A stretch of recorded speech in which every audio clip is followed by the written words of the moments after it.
O mundo está cheio de Tyler Durdens, pessoas que sabem exatamente como fazer um mundo melhor, às custas da liberdade alheia.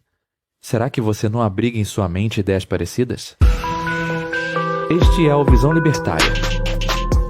Após 22 anos do seu lançamento, muito já foi dito sobre o filme Clube da Luta, de David Fincher, baseado no livro homônimo de Chuck Palahniuk. Ele continua relevante? Será que ainda há algo a ser falado sobre ele que se encaixe nos dias de hoje? Clube da Luta convida a algumas reflexões interessantes, especialmente nos confusos dias em que estamos vivendo, onde vemos pessoas que se dizem democráticas e liberais ou conservadores e libertários, apoiando ideias e iniciativas que vão contra aquilo que dizem crer. Clube da Luta foi lançado em outubro de 1999, o mesmo ano do primeiro Matrix, sendo que esse último trouxe muita simbologia e psicologia para dentro do universo dos filmes de ação. O filme conta a história de um tal de Jack, que é um indivíduo que tem um colapso nervoso que o leva a um quadro dissociativo, onde a direção de Fincher dá a entender que isso é ocasionado pela pressão que o capitalismo exerce sobre Jack.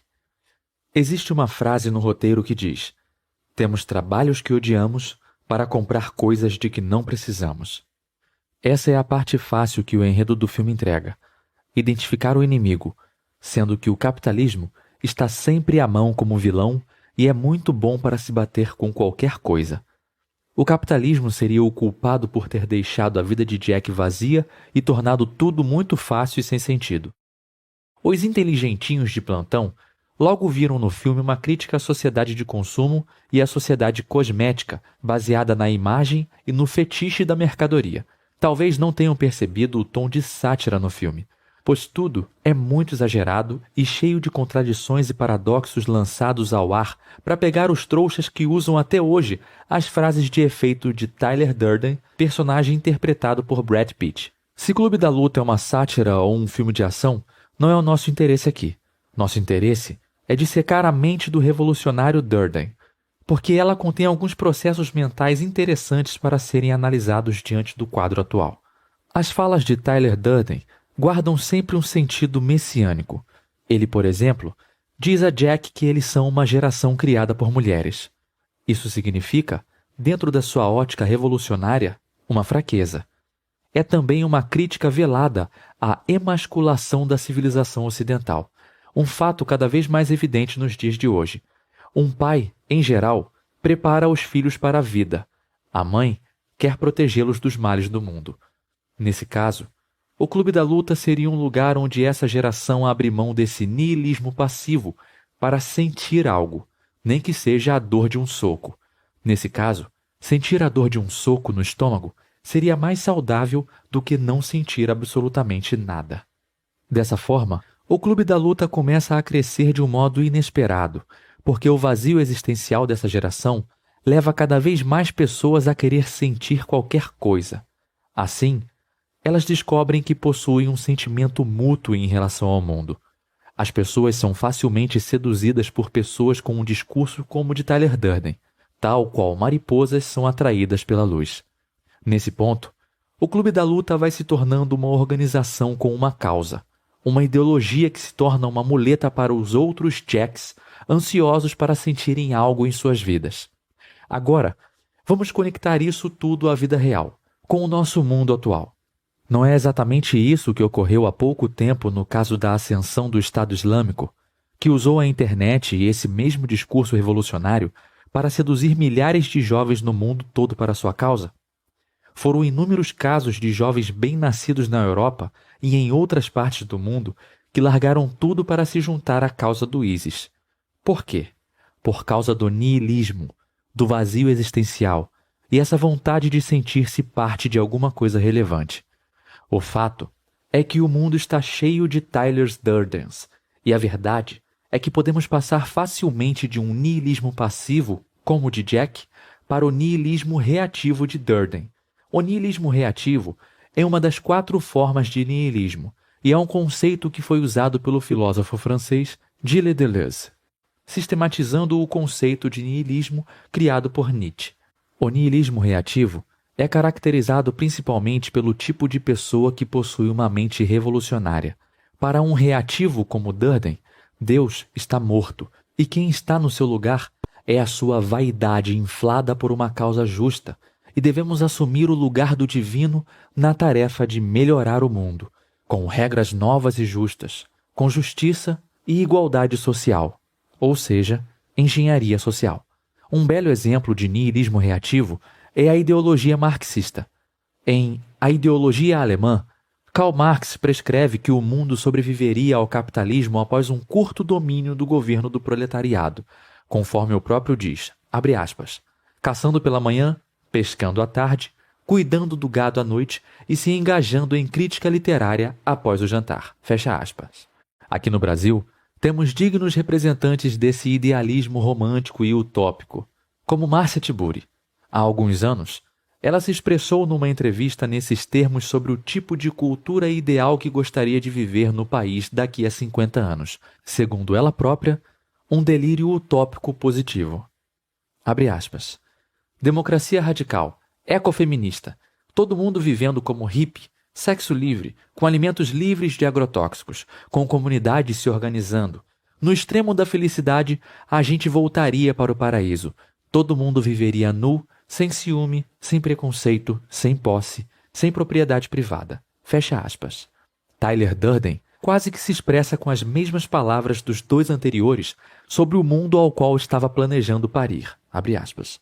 No mundo que eu vejo, você vai caçar um grande alce nas florestas do Grand Canyon, no Rockefeller Center, vai usar roupas de couro que vão durar a vida inteira, vai escalar as eras nas Sears Towers e quando olhar para baixo, vai ver figuras minúsculas, secando charque nas pistas de alguma autoestrada abandonada. Fecha aspas. Ou seja, a mentalidade revolucionária, além de ser um romantismo utópico juvenil, ainda exibe traços marcantes de reacionarismo, porque sempre deseja retornar a um estágio anterior à civilização, onde as coisas seriam mais puras e verdadeiras, como um retorno ao Jardim do Éden. É curioso ver o quanto uma pessoa com ideias que passam por progressistas, na verdade, apoiam o retrocesso. São regressistas. O mesmo se aplica para pessoas no outro extremo, disfarçado de defesa das tradições e do conservadorismo. Estamos vendo exatamente isso agora, na ascensão da perigosa ameaça eurasianista na Europa. A nova falsa luz que está seduzindo muitos e que já possui sua prole degenerada aqui no Brasil, com pessoas que se dizem de direita defendendo com orgulho o Estado russo mafioso de Putin, como se ele representasse a saída para o globalismo e suas iniciativas socializantes. Essas pessoas com profundos sintomas de dissonância cognitiva, como Jack, creem que a Rússia de Putin encarna uma esperança num futuro livre de coisas horríveis como ideologia de gênero e ditaduras de opinião, mas fazem isso sacrificando os ideais e princípios essenciais como justiça e liberdade. Se construímos sobre esses ideais uma ideia distorcida que se tornou o Estado moderno, não significa que eles devem ser descartados porque grupos as usam como desculpas para alcançar poder e hegemonia. Essas continuam sendo boas bases civilizatórias e que devem ser protegidas e ampliadas, e não descartadas para que abracemos uma aventura revolucionária qualquer. O Ocidente realmente vai mal das pernas, mas entregá-lo nas mãos de velhacos pútridos como Putin e seus coleguinhas da FSB mostra o quanto muitos sequer entendem o que realmente defendem. A mentalidade revolucionária do tipo de Tyler Durden é o tipo de mentalidade que se apoia na mentalidade coletivista daqueles que só se sentem relevantes se estiverem em meio a uma boa manada, ou seja, pessoas inseguras e carentes. Esse é o legítimo homem-massa, como diz o autor Ortega y Gasset. Pessoas desse tipo buscam causas para se agarrar como muletas. Pessoas com caráter buscam princípios para nortear suas ações e objetivos. Como o Jack do filme, mate o seu Tyler Durden e assuma de vez as rédeas abandonando ideias messiânicas. Trabalhe com a realidade e não se deixe enganar por gurus narcisistas. Não importa o quanto suas ideias pareçam atraentes. Que nenhum inimigo seja ruim o suficiente para você desejar o aumento da tirania contra quem quer que seja.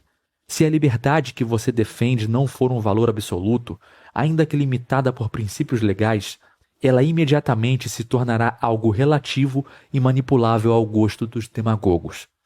A sociedade livre ocidental apostou na chamada democracia e na liberdade, e engendrou o capitalismo de mercado ou economia ampliada, terminologia preferida por Hayek, para que cada um encontre seu caminho de acordo com seus recursos e ferramentas.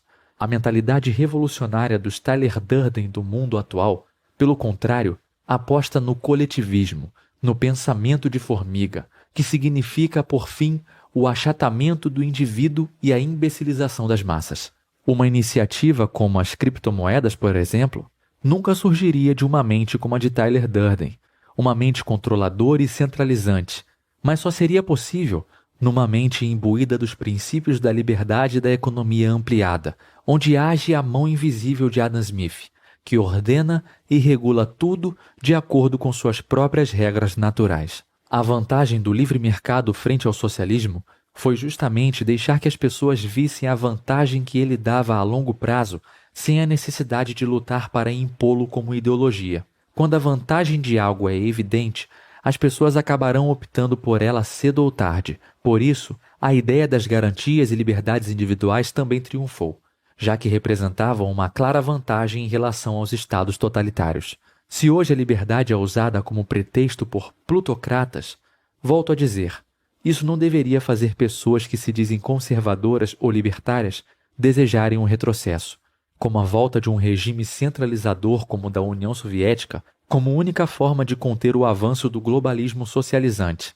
O Ocidente pode ser salvo por pessoas que saibam o valor da liberdade. Nunca foi tão fácil escolher entre algo que encarcera e outro que liberta, algo que faz você pensar com amplitude e outro que te coloca antolhos como uma mula de carga para servir a um senhor. Obrigado por sua audiência. Esse artigo foi sugerido e escrito por Aldo Oliveira, revisado por Donda e narrado por Rafael Dufra.